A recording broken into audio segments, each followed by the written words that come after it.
Hi, so a few days ago I asked on a post if anyone wanted to ask me any trick or hair related content questions, so I'm answering those questions now. I'm going to look to the side because I've written them down and I've also written like the answers a bit. So the first question is, if your health put you into a position where you could no longer use your hands to pull out hair or grip objects, what activities would you try and substitute for TTM? So this is quite a difficult question to answer, I think, because I always wonder if I didn't have access to my use of my hands, would I need a substitute? I feel like I wouldn't, but let's just assume that I did. I think it's kind of you'd only really know if this ever actually happened to you. But I imagine just doing what I enjoy already that's stimulating to the brain, but you don't need your hands for, are the things that I would just continue to do. So, for example, I love podcasts, box sets, films, etc., cinema, love anything like that. And then if you're talking about like specific hobbies, I do like to paint. Maybe I could try and learn to paint with my mouth, like the guy from Sex Education. If you've seen it, you know what I mean. So things like that, but I don't think I'd be able to answer that question fully unless it actually happened to me. The next question is, what medication do you find works best for you and Trich? I would prefer not to go on medication, just curious to see what works for you, or specific foods / lack of foods, etc., like caffeine. So I would say I take medication for anxiety. I've had generalised anxiety my entire life, even before I had Trich. I don't take medication for trichotillomania. I don't think there's a medication out there that works. Sorry, correct me if I'm wrong and something's worked for you. Correct me in the comments. But personally, in my experience, the only thing that anti-anxiety medication does is it reduces your anxiety and therefore can reduce the pulling that you do if that's one of your main triggers, but I don't think it will ever make it disappear fully. I've never heard anyone say that it has. So in terms of the food, etc., definitely drink less caffeine. Like, I still drink caffeine, but I drink a lot less than I used to because it does make me shake and jittery, and I do find that I pull more.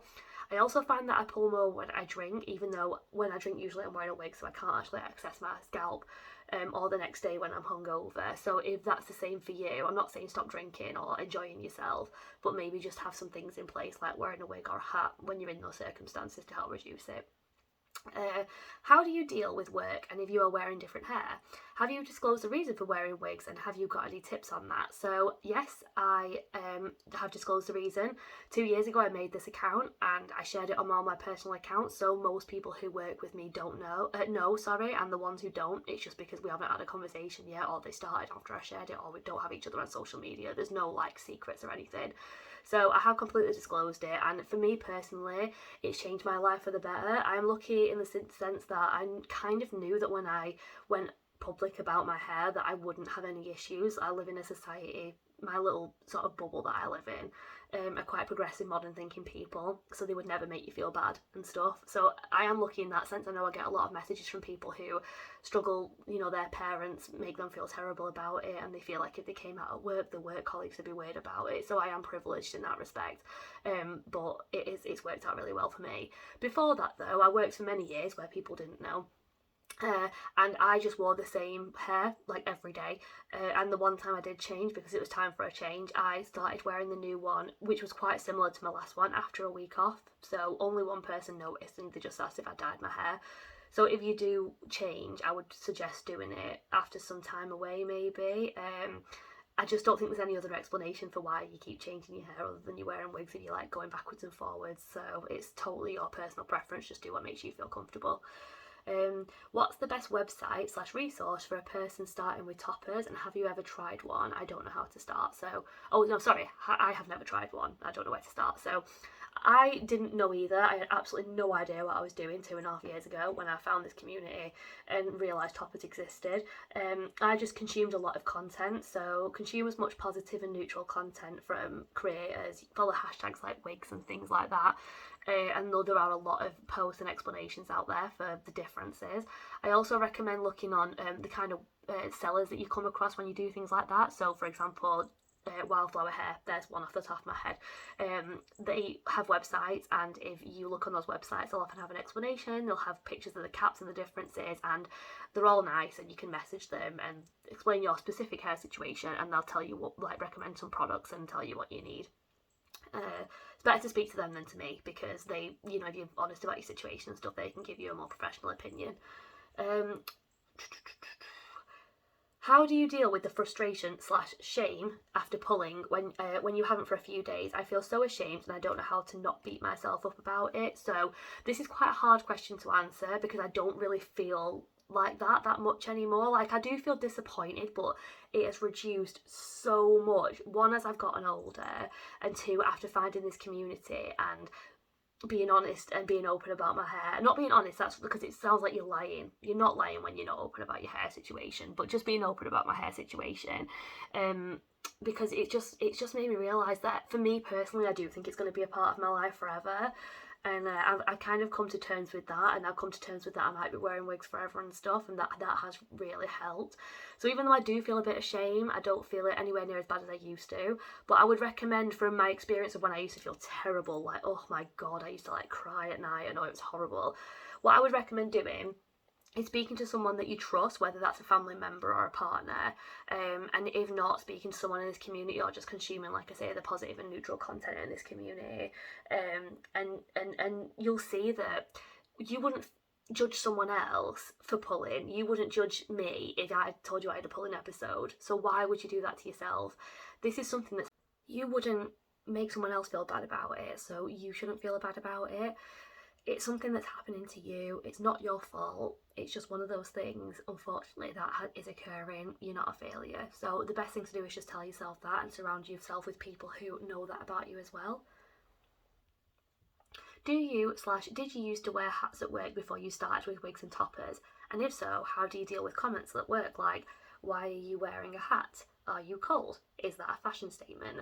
I started with yes, I'm cold, or yes, it's part of my outfit, but now I've started saying I'm trying to break a habit. I always feel uncomfortable though, and it discourages me from wearing a hat even though it's what helps the most.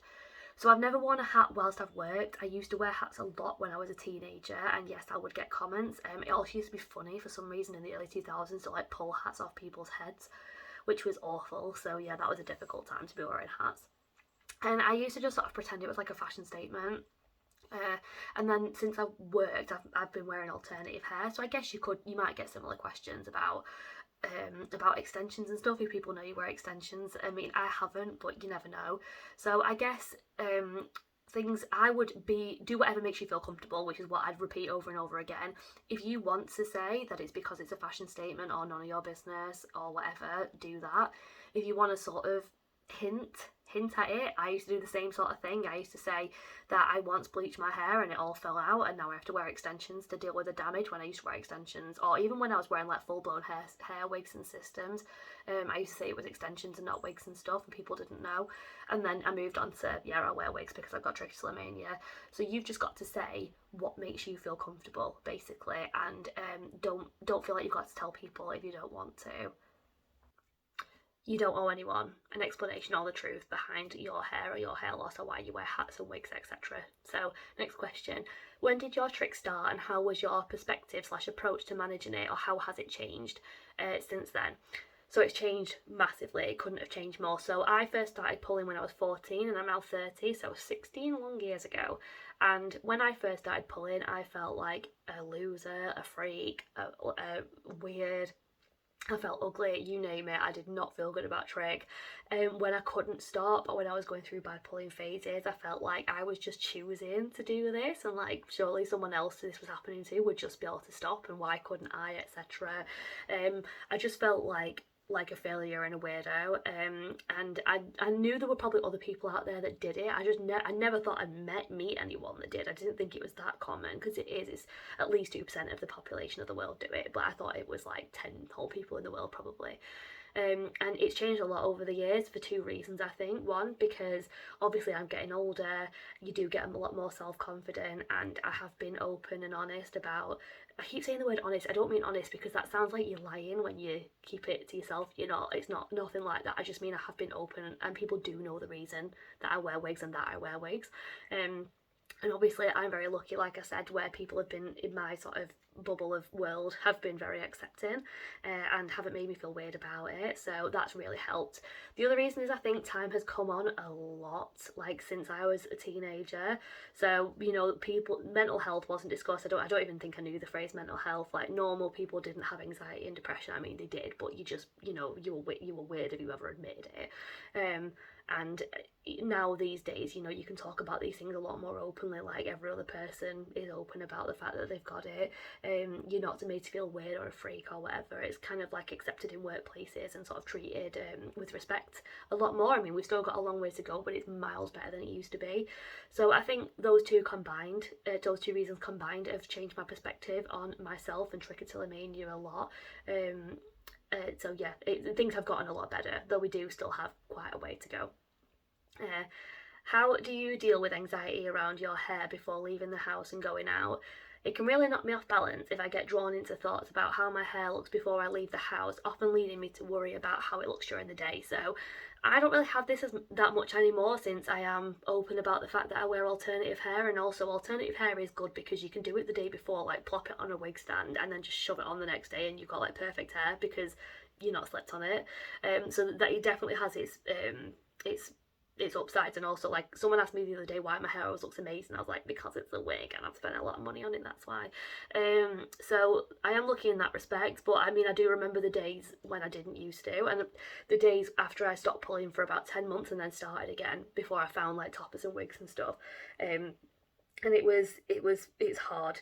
I don't really have like a strong answer for this because I don't think I ever really dealt with it that well myself. I would say the best, my like go-to advice would be learning how to do your hair.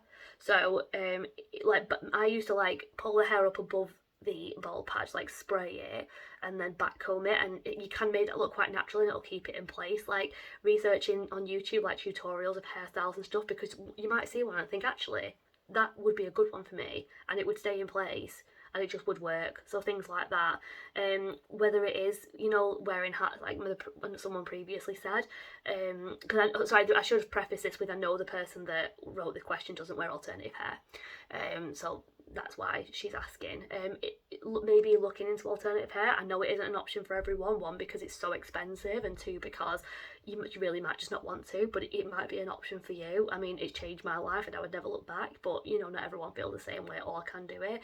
So if you aren't in that position, then I would say the back combing and the hairspray is the main thing, and looking at hair tutorials, because that helped me so much. And headbands and hats as well are the main things that I did. So I hope that was useful. If you have any more questions, just comment or message me, and I'll get back to you as soon as I can. And I hope you have a lovely day. Bye.